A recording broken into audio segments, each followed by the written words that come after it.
ఇప్పుడే ఒక వీడియో చూసిన and at the same time correct టైంకి ఫామ్ 16 కూడా వచ్చింది. ఫామ్ 16 వస్తే అమ్మ ఎంత బాధ అనిపించిందంటే, అరే అమ్మ ఉన్న సగం జీవితంలో ట్యాక్సులే సగం కట్ అయితే మనకి ఆ ట్యాక్సులలో స్పెషల్లీ ఓ 10 నుంచి 15 లక్షల శాలరీ వచ్చిందంటే, ఒక ఫ్యామిలీ ఉండి ఇద్దరు పిల్లలు ఉంటే ఇంపాసిబుల్ టు లీవ్. ఇంపాసిబుల్ అని చెప్పలేము, కానీ సిటీ మధ్యలో ఉంటే సిటీ అంటే బాగా ఫైనాన్షియల్గా కొంచెం స్ట్రెస్ తీసుకోవాల్సి వస్తుంది.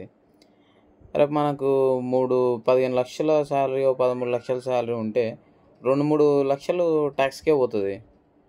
అండ్ ట్యాక్స్ పోతే మినిమం నువ్వు కేపీహెచ్బీ కాలనీ లాంటి ఇంట్లో ఉండాలంటే, ఇక్కడ ఈ ప్లేస్లో ఉండాలంటే ఎంత కాదనుకున్నా ఒక 20,000 మెయింటెనెన్సు, హీనంగా 20,000 మెయింటెనెన్సు అండ్ ఇంటి రెంటు అండ్ కరెంట్ బిల్ ఇవన్నీ, ఇంటర్నెట్ బిల్ ఇవన్నీ వేసుకున్నా ఒక 20,000, మినిమం 20,000 వేసుకున్నాం.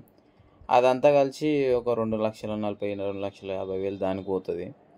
ఇద్దరు పిల్లలు ఉంటే ఇద్దరికి 10,000 హీనంగా, అది కూడా హీనంగా వేసుకున్నా ఇద్దరికి కలిసి అదొక పోతుంది, ఒక 2,50,000. అండ్ ఇది కాకుండా ఇంట్లో ఫ్యామిలీ గడవాలంటే minimum to minimum 20 to 25K మధ్యలో అవుతుంది. అంటే డీమార్ట్ ఖర్చులు అండ్ నాన్ వెజ్, కూరగాయలు, నూనెలు, ఉప్పులు, పసుపులు ఇవన్నీ తెలిస్తే అదొక 20 నుంచి 20,000 అది పోతుంది. అది పోతే అదెంత, అది కూడా ఒక 3 లక్షలు దానికి పోయా.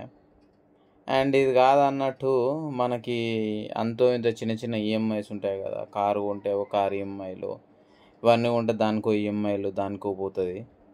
మొత్తం రౌండ్ ఫిగర్ వేస్తే శాలరీ చేతిలోకి వస్తుంది, ఇట్లా పోతుంది, ₹1 మిగలదు.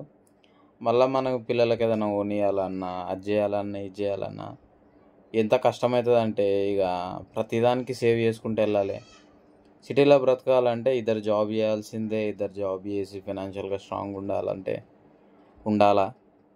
అండ్ ఇవన్నీ పక్కన పెడితే చాలాసార్లు ఏమనిపిస్తుంది, చాలామందికి అనిపిస్తుండొచ్చేమో, నాకైతే అనిపిస్తుంది చాలాసార్లు, ఇవన్నీ వదిలిపెట్టి హాయిగా ఊరికెళ్ళి ఒక 2-3 ఎకరాల పొలం ఉంటే ఇప్పుడు పొలాలు ఉంటే ఎవడు ఉంచుకుంటున్నాడు, అన్నీ అమ్ముకుంటున్నారు. కానీ అయితే ఆ పొలాలతో మధ్యలో అంతో ఇంత పెట్టుకుంటూ ఆడ 20,000 వచ్చినా హాయిగా బ్రతకొచ్చు కదా, ఇంత ఫైనాన్షియల్ స్ట్రెస్ అవసరమా అనిపిస్తుంది. స్పెషల్లీ ఐటీ ఎంప్లాయీస్కి మళ్ళీ ఎప్పుడు చూసిన స్ట్రెస్. మన పెద్దోన్ని ఎప్పుడు ఏదో విషయంలో సంతోషపరుస్తూనే ఉండాలా. మన మెంటాలిటీ ఎట్లుంటుందో తెలుసు కదా ఇక మన వాళ్ళది. ఇక ఎప్పుడు చూసినా ఒక జాబ్ లిటిల్ ఒక కైండ్ ఆఫ్ టెన్షన్ ఉంటుంది.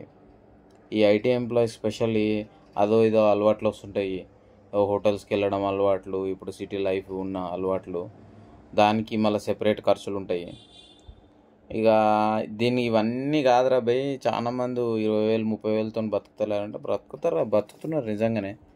బట్ ఇక కొంచెం ఎంఎన్సీ కంపెనీస్లో కొంచెం ఈ ఐటీ సెక్టర్లోకి వెళ్ళి ఒక చిన్న లైఫ్ అలవాటు పడతాం కదా, అలవాటు పడిన తర్వాత కొంచెం డిఫికల్ట్ అవుతుంది. ఇవన్నీ ఖర్చులు ఇవన్నీ చూస్తే కొంచెం ఫైనాన్షియల్ స్ట్రెస్ అనిపిస్తుంది.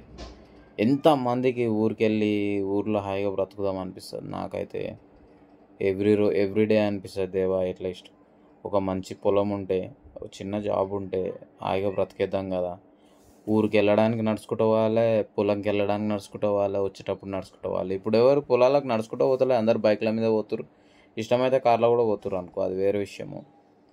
అంత బ్యూటిఫుల్ లైఫ్ వదిలిపెట్టి మనము సిటీలో వచ్చి పొగలల్లో చిన్న చిన్న వయసులోనే అనేకమైన రోగాలు అండ్ ఇవన్నిటితోని చాలా స్ట్రెస్ఫుల్ అనిపిస్తుంది. మళ్ళీ ఇవన్నీ వదిలిపెడితే మెడిసిన్స్, పిల్లలకి మనకి మెడిసిన్స్ అని వీటికి ఇది ఇంకో ఎక్స్ట్రా ఖర్చు. ఎంత వచ్చినా తక్కువనే, ఎంత చెట్టుకు అంత గాలి అన్నట్టు. ఎంత ఒక స్పెషల్ అయితే మిడిల్ క్లాస్ ఫ్యామిలీకి అయితే మళ్ళీ ఇక ట్యాక్స్ ఫిల్ చేయడం కూడా ఒక పెద్ద కథ. ఇవన్నీ చూస్తే నిజంగా ఎన్నిసార్లు ఊరికి వెళ్ళాలనిపిస్తుంది. నాకైతే ప్రశాంతంగా బ్రతకాలనిపిస్తుంది. లేకపోతే కొంచెం పైసలు ఉంటే హాయిగా ఏనో ఒక దగ్గరికి అడవిలో బతకాలని ఎన్నిసార్లు అనిపిస్తుంది కదా. మీకు కూడా అనిపిస్తుండొచ్చు, నాకైతే చాలా అనిపిస్తుంది అబ్బా, సీరియస్గా. I feel it, I mean it. మీకు కూడా అనిపిస్తుండొచ్చు కదా సీరియస్గా.